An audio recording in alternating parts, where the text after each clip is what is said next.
जब मुसलमानों के दारुल खिलाफा यानी मुस्लिम दौर हुकूमत की राजधानी बगदाद में हर दूसरे दिन किसी न किसी दीनी मसले पर मुनाजरे होने लगे यानी डिबेट होने लगी। जल्द ही वो वक्त भी आ गया जब एक साथ एक ही दिन बगदाद के 4 अलग अलग चौराहों पर अलग अलग मुनाजरे हो रहे थे। पहला मुनाजरा इस बात पर था कि एक वक्त में सुई की नोक पर कितने फरिश्ते बैठ सकते हैं। दूसरा मुनाजरा इस अहम मौजू पर था कि कौवा हलाल है या हराम है। तीसरे मुनाजरे में यह तकरार चल रही थी कि मिसवाक का शरई साइज कितना होना चाहिए। एक ग्रोह का कहना था कि एक बालिश से कम नहीं होनी चाहिए और दूसरे ग्रोह का यह मानना था कि एक बालिश से छोटी मिसवाक भी जायज है।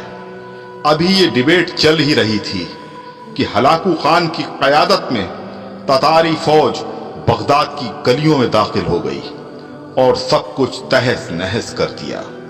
मिसवाक की हुर्मत बचाने वाले लोग खुद ही बोटी बोटी हो गए।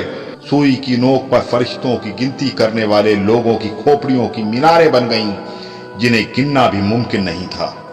कौवे के गोश्त पर बहस करने वालों के मुर्दा जिस्मों को कौवे नोच नोच कर खा रहे थे।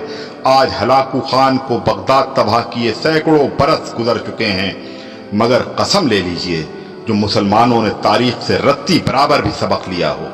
आज हम मुसलमान फिर वैसे ही मुनाजरे सोशल मीडिया पर या अपनी महफिलों, जलसों और मस्जिदों के मेंबरों से कर रहे हैं। दाढ़ी की लंबाई कितनी होनी चाहिए या फिर पायजामे की लंबाई टखनों से कितना ऊपर कितना नीचे शरई एतबार से होनी चाहिए। फिरके और मसलक के हमारे झंडा बरदार सिर्फ और सिर्फ अपने अपने फिरकों को जन्नत में ले जाने के दावे कर रहे हैं और दौर हाजिर का हलाकू खान एक एक करके मुस्लिम मुल्कों को नेस्तनाबूद करता हुआ आगे बढ़ रहा है।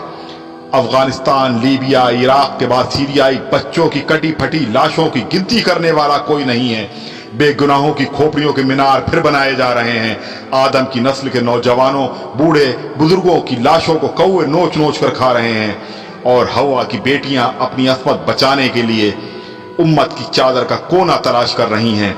जी हां, और हम खामोशी से अपनी बारी आने का इंतजार कर रहे हैं।